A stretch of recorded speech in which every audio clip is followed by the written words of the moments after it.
ਕਰੋੜਾਂ ਡਾਲਰਾਂ ਦਾ ਫਾਇਦਾ ਹੁੰਦਾ ਸੀ। ਬਿਲਕੁਲ ਠੀਕ ਹੈ। ਸਾਡੀ ਜਿਹੜੀ ਇੰਡਸਟਰੀ ਸੀ ਧਾਗੇ ਦੀ, ਉਹਨੂੰ ਰੇਸ਼ਮ ਮਿਲਦਾ ਸੀ ਇੱਥੋਂ ਅਸਲੀ। ਜੀ ਜੀ। ਉਹ ਸ਼ਤੂਤ ਖਾਣ ਨਾਲ ਉਹ ਵੀ ਰੁੱਖ ਖਾ ਗਏ ਜ਼ਾਲਮ ਸਾਰੇ ਰਲ ਕੇ। ਫਿਰ ਉਸ ਤੋਂ ਬਾਅਦ ਇਹ ਸ਼ਹਿਦ ਦੀ ਬਹੁਤ ਵੱਡੀ ਮੰਡੀ ਸੀ। ਅੱਛਾ। ਨੈਚੁਰਲ ਕੁਦਰਤੀ ਤੌਰ ਤੇ ਜੰਗਲ ਦੇ ਅੰਦਰ ਫਿਰ ਸ਼ਹਿਦ ਲੱਗਦਾ ਹੈ। ਠੀਕ ਹੈ। ਇਹਦਾ ਕਰੋੜਾਂ ਰੁਪਈਆਂ ਦਾ ਸਾਲਾਨਾ ਠੇਕਾ ਹੁੰਦਾ ਸੀ। ਠੀਕ ਹੈ। ਉਹ ਵੀ ਲੋਕੀ ਖਾ ਪੀ ਗਏ। ਠੀਕ ਹੈ। ਤੇ ਜਦੋਂ ਇਹਨੂੰ ਬਣਾਇਆ ਜਾ ਰਿਹਾ ਸੀ ਉਦੋਂ ਇਹ ਕਿਹਾ ਵੀ ਸੀ ਕਿ ਇਸ ਇਲਾਕੇ ਵਾਸਤੇ ਇਹ ਇੱਕ ਸੈਰਗਾਹ ਵੀ ਬਣੇਗੀ।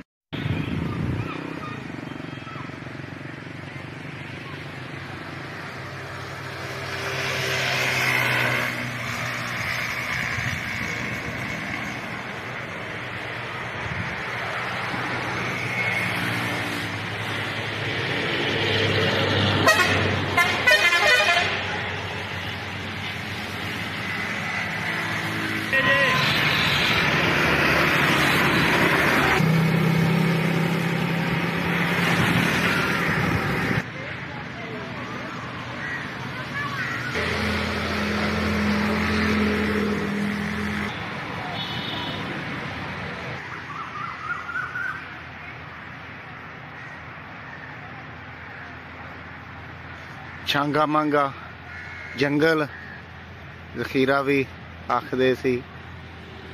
ਔਰ ਇਹ ਉਹ ਅੱਜ ਅੱਛਾ ਮੌਸਮ ਹੈ। ਮੈਂ ਤੇ ਡਾਕਟਰ ਫਾਕਰ ਸਾਹਿਬ ਮੇਰੇ ਖਾਲਾਦਾਰ ਭਾਈ ਵੱਡੇ ਭਾਈ ਅਸੀਂ ਅੱਜ ਚੂਣੀਆਂ ਆਏ ਸੀ ਇਲਾਹਾਬਾਦ ਬਲਕਿ ਠੀਕ ਮੋੜ ਤੇ ਵਾਪਸੀ ਤੇ ਇੱਥੇ ਰੁਕ ਗਏ ਆ। ਤੁਹਾਨੂੰ ਵੀ ਸਦਾਏ ਮਜ਼ਦੂਰ ਵੇਖਣ ਵਾਲਿਆਂ ਨੂੰ ਇਹਦੇ ਬਾਰੇ ਕੋਈ ਥੋੜਾ ਕਰਵਾਉਂਦੇ ਆ। ਉਹ ਸਦਾਏ ਮਜ਼ਦੂਰ ਵੇਖਣ ਵਾਲੇ ਦੋਸਤੋ, ਜਿਵੇਂ ਮੈਂ ਤੁਹਾਨੂੰ ਦੱਸਿਆ ਡਾਕਟਰ ਸਾਹਿਬ ਨਾਲ ਨੇ ਤੇ ਉਹਨਾਂ ਦੀ ਮੌਜੂਦਗੀ ਦਾ ਫਾਇਦਾ ਚੁੱਕਦੇ ਹੋਏ ਮੈਂ ਉਹਨਾਂ ਅੱਗੇ ਸਵਾਲ ਰੱਖਿਆ ਹੈ ਕਿ ਥੋੜਾ ਜਿਹਾ ਜੰਗਲ ਦੇ ਬਾਰੇ ਸਾਨੂੰ ਦੱਸੋ ਤੇ ਆਓ ਤੁਹਾਨੂੰ ਵੀ ਸ਼ਾਮਲ ਕਰਨੇ ਆ। ਜੀ ਡਾਕਟਰ ਸਾਹਿਬ।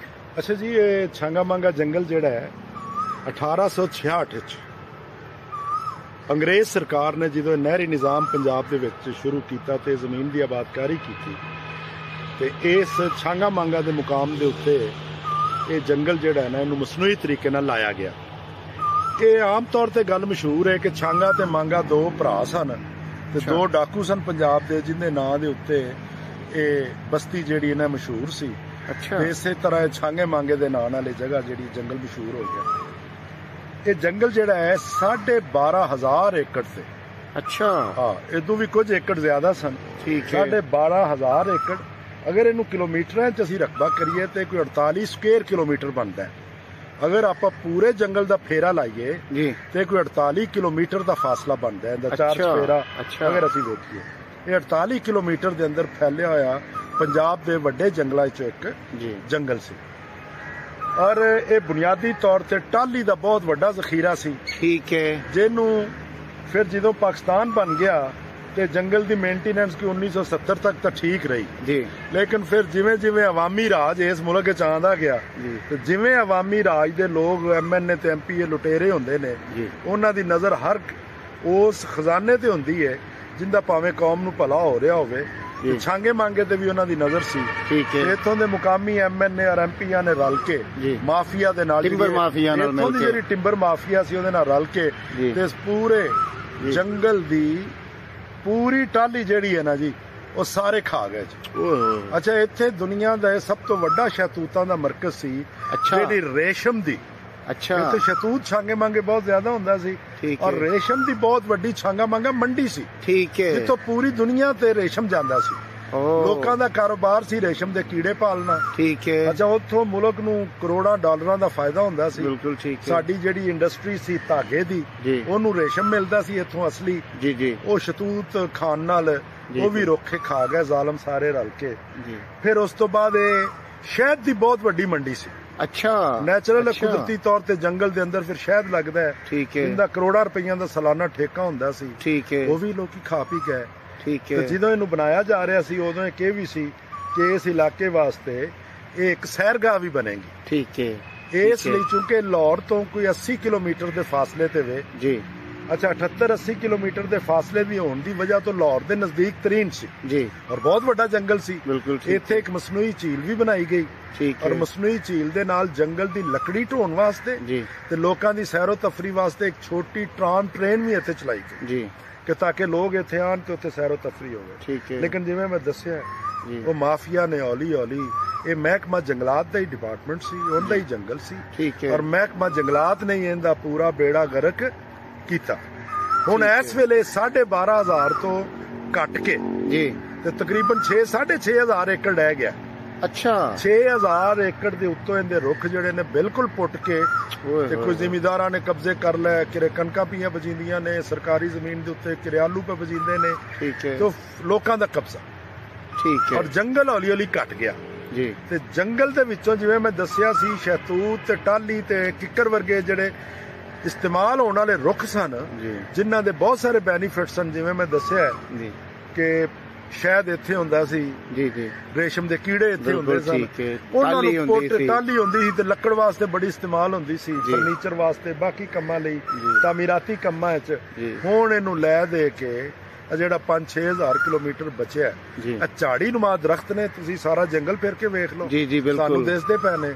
ਤੇ ਫਿਰ ਇੱਥੇ ਜਨਾਬ ਸਫੇਦਾ ਜੀ ਤੇ ਸੁੰਬਲਾਂ ਵਰਗੇ ਰੁੱਖ ਲਾਤੇ। ਮਹਿਕਮਾ ਜੰਗਲਾਤ ਨੇ ਆਪਣੀ ਜਿਹੜੀ ਇਹਨਾਂ ਜਾਨ ਪੁਟਾਈ ਤੇ ਇਸ ਵੇਲੇ ਇੱਥੇ ਤੁਸੀਂ ਵੇਖੋ ਤੇ ਤੁਹਾਨੂੰ ਸਿੰਬਲ ਨਜ਼ਰ ਆਏਗੀ ਜੀ, ਤੇ ਜਾਂ ਤੁਹਾਨੂੰ ਪਾਪੂਲਰ ਨਜ਼ਰ ਆਏਗਾ। ਠੀਕ ਹੈ। ਕਾਰਾਮਦ ਲੱਕੜੀ ਮਤਲਬ ਲੱਕੜ ਜਿਹੜੀ ਹੈ ਉਹ ਗੋ ਤੇ ਫੱਟੇ ਬਣਾਉਣ ਵਾਸਤੇ, ਗੋ ਵਾਸਤੇ ਤਾਂ ਕੰਮ ਆ ਜਾਂਦੀ ਹੈ, ਲੇਕਿਨ ਉਹ ਮਜ਼ਬੂਤ ਲੱਕੜ ਨਹੀਂ ਮੰਨੀ ਜਾਂਦੀ। ਬਿਲਕੁਲ ਠੀਕ ਹੈ। ਇਹ ਛੋਟੀ ਜੀ ਗੱਲ ਤੁਸੀਂ ਪੂਰੀ ਕਰਿਓ ਜੀ। ਇੱਕ ਹੋਰ ਵੀ ਗੱਲ ਡਾਕਟਰ ਸਾਹਿਬ, ਤੁਹਾਡੀ ਗੱਲ ਤੋਂ ਲੱਗਾ ਕਿ ਇੱਥੇ ਸਾਨੂੰ ਕੋਈ ਰੁੱਖ, ਵੇਖੋ ਤੁਸੀਂ ਇਹ ਦੇਖ ਸਕਦੇ ਹੋ, ਕੋਈ ਮੋਟਾ ਰੁੱਖ ਨਜ਼ਰ ਹੀ ਨਹੀਂ ਆ ਰਿਹਾ। ਸ਼ਾਇਦ ਤੁਹਾਡੀ ਗੱਲ ਬਿਲਕੁਲ, ਇਹ ਮੋਟਾ ਰੁੱਖ ਇੱਥੇ ਹੋਣ ਹੀ ਨਹੀਂ ਦਿੰਦੇ, ਕਿਉਂਕਿ ਸਾਡਾ ਤੇ ਆਪਣਾ ਇਤਫਾਕ ਹੈ, ਇਲਾਕਾ ਵੀ ਹੈ। ਜੀ ਜੀ। ਤੇ ਮੈਂ ਛਾਂਗੇ ਮਾਂਗੇ ਆਉਣ ਲੱਗਾ ਵਾਂ 6ਵੀਂ ਜਮਾਤ ਤੋਂ। ਜੀ ਜੀ।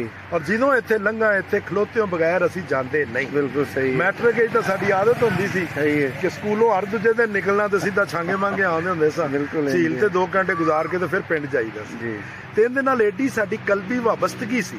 ਔਰ ਇੱਥੇ ਆ ਕੇ ਬੰਦਾ ਇੰਨਾ ਕਿਸੇ ਹੋਰ ਦੁਨੀਆ 'ਚ ਖੋ ਜਾਂਦਾ ਸੀ ਕਿ ਬੰਦੇ ਨੂੰ ਇੱਕ ਜੰਨਤ ਜਿਹੀ ਫੀਲ ਆਉਂਦੀ ਸੀ, ਕਿ ਜਿੱਥੇ ਇੱਕ ਪਾਸੇ ਕਿਹਾ ਜਾਵੇ ਕਿ ਝੀਲ ਹੈ, ਝੀਲ ਦੇ ਉੱਤੇ ਇੱਕ ਬੜਾ ਪੁਲ ਜਿਹੜੀ ਬਣੀ ਸੀ, ਉਹ ਹਿੱਲਦਾ ਝੂਲਾ ਸੀ। ਉਹ ਸਾਡਾ ਬਚਪਨ 'ਚ ਬੜਾ ਜਿਹੜਾ ਨਾ ਖਾਸ ਵਸਫ ਹੁੰਦਾ ਸੀ ਕਿ ਉਹਦੇ ਉੱਤੋਂ ਅਸੀਂ ਮੁੰਡਿਆਂ ਨੇ ਨਾ ਜ਼ਿੱਦ ਲਾ ਕੇ ਆਓ ਜੀ ਕਿਹੜਾ ਪਹਿਲੋਂ ਪਾਰ ਕਰਦਾ ਹੈ, ਅਸੀਂ ਮੁੰਡਿਆਂ ਨੇ ਨੱਸ ਕੇ ਲੰਘਣ ਦੀ ਕੋਸ਼ਿਸ਼ ਕਰਨੀ।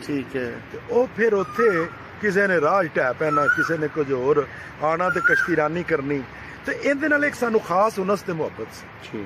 ਤੇ ਜਿਵੇਂ ਜਿਵੇਂ ਅਸੀਂ ਇੱਥੇ ਆਣੇ ਪਏ ਆ, ਹੁਣ ਅਸੀਂ 60 ਸਾਲਾਂ ਤੋਂ ਉੱਤੇ ਹੋ ਗਏ ਆ ਇੱਥੇ ਆਉਂਦੇ ਆ, ਤੇ ਮੈਂ ਇੱਥੋਂ ਲੰਘਾਂ ਤੇ ਬ੍ਰੇਕ ਲਾਇਓ ਬਗੈਰ ਪੂਰੀ ਜ਼ਿੰਦਗੀ 'ਚ ਨਹੀਂ ਇੱਥੋਂ ਗੁਜ਼ਰੇ।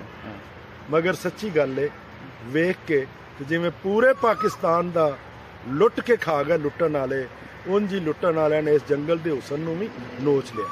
ਪਰ ਹੁਣ ਇਹ ਜੰਗਲ ਆਪਣੇ ਉਸ ਹੁਸਨ 'ਚ ਕਾਇਮ ਨਹੀਂ ਹੈਗਾ। ਮਹਿਕਮਾ ਜੰਗਲਾਤ ਵੀ ਸੁੱਤਾ ਤੇ ਬਾਕੀ ਜਾਗਦੇ ਨੇ ਸਾਰੇ ਜਿਨ੍ਹਾਂ ਨੇ ਲੁੱਟਣਾ।